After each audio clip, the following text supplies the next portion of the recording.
This is Craig Simeon for the Boxing Mode. I'm delighted to be joined by trainer, promoter and manager Stefy Bull. Stefy, how are things, mate? Brilliant, thank you. I think I'm still on cloud 9 at the minute. Yeah, I'm going to talk about last night's fight a wee bit later on. First of all, how did you first kind of get involved in boxing as a youngster? Well, as an 11-year-old, my best mate's mum was a youth worker at local amateur boxing club. It was also a youth club, and she just kept egging us on to get in there and stop messing around on streets, kind of thing. Just one of them, and it's somewhere for us to go. So four or five of us went, and I just stuck at it basically. And you know, it was instant. First day I went in, I got a busted nose, and it was just instant. So yeah, I've been at it since being 11-year-old, basically. Did you have much of an amateur career behind you? Yeah. I had a few amateur fights. I had 42, and I won 34. I got to numerous junior finals and boxed for Yorkshire on numerous occasions. Boxed for Young England once versus Ireland in Ireland. So yeah, I did all right in the amateurs, but I turned professional at 17. So you know, I only fought at junior level. I never had a senior fight. I turned straight pro at 17. So yeah. Your professional record was 29-7-1. You kind of would you say you get put in quite quickly to fight kind of like Dean Pithy? Was it your 7th or 8th fight? Do you think that was a bit quick? I mean, boxing's changed. Back in day, there were no social media, there were no mobile phones. Yeah. You know, you didn't walk around telling people that you were a fighter. You actually got in and fought, and it was as simple as that, really. When I was 17, I was sparring John Joe Irwin daily, 10 rounds, 10 3-minute rounds. You know, and I took some fists. So you just learnt your trade, and you just cracked on and fought. So if the phone rang and the manager offered me a fight, then I just went and fought. Simple as that, really. You fought the likes of Dean Pithy, Amir Khan. You'd fought Curtis Woodhouse in your last fight. What was it like fighting Amir Khan on the big Kawasaki Bull? Oh, it was a great experience. Don't get me wrong, but in hindsight, when I look back, I should have never have done the fight. For the simple fact, I've not been in gym for a long time. I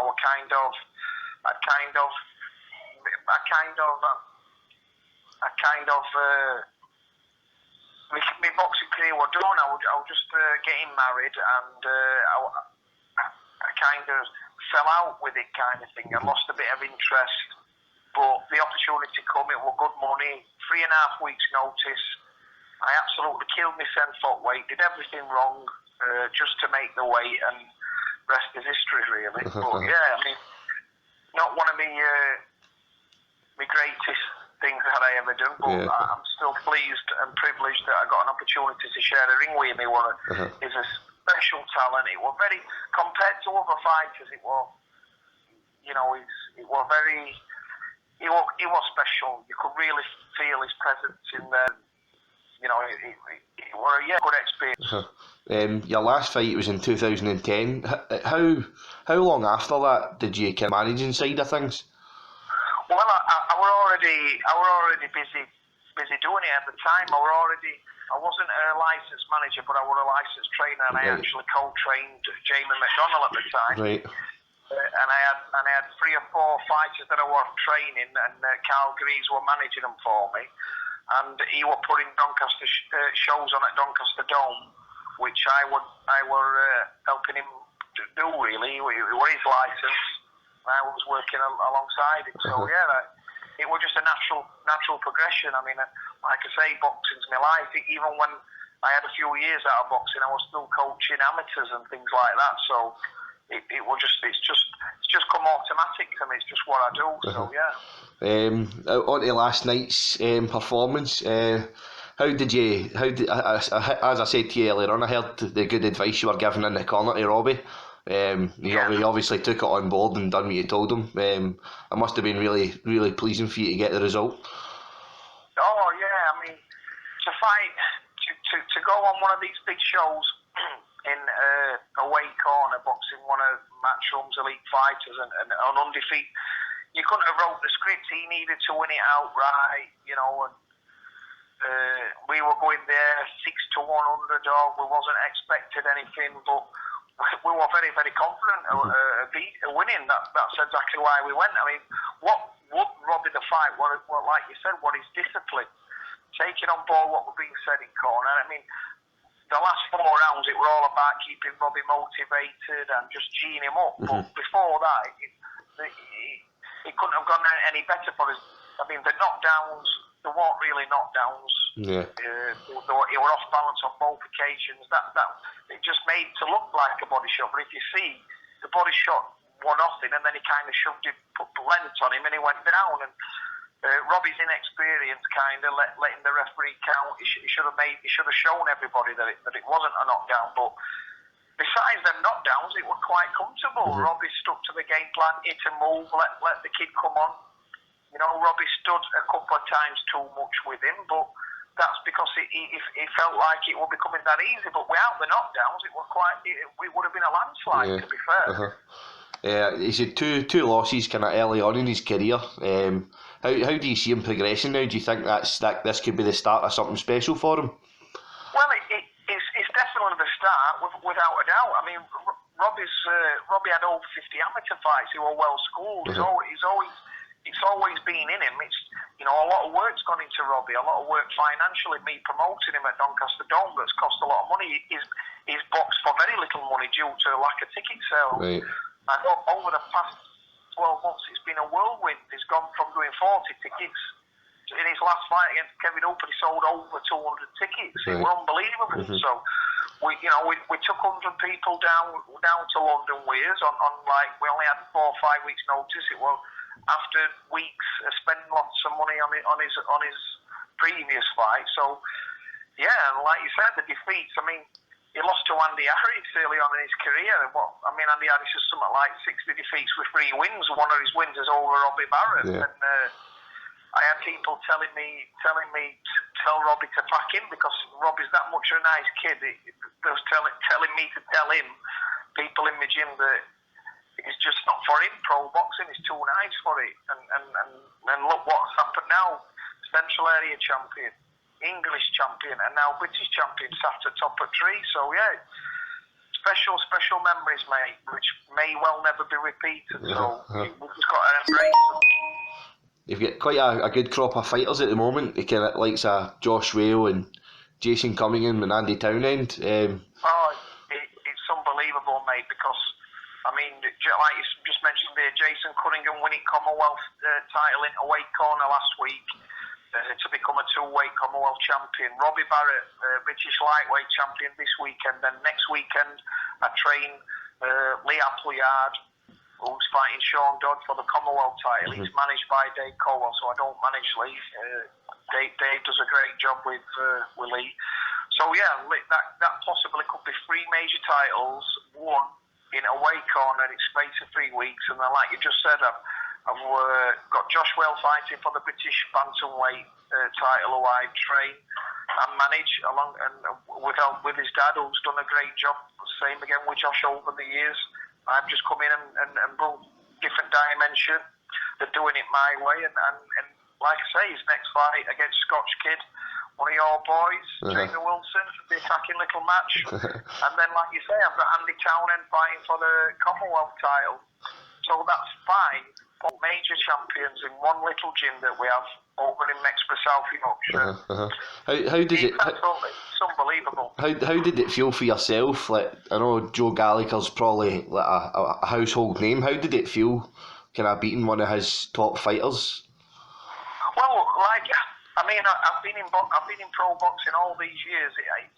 Remember, I co-trained Jamie McDonald, winning British Commonwealth European. IBF, right up to winning IBF World title. I manage Gavin McDonald, so I've been in big fights myself consistently since 2009. So without sounding a bit kind of arrogant or something, it's kind of nothing new.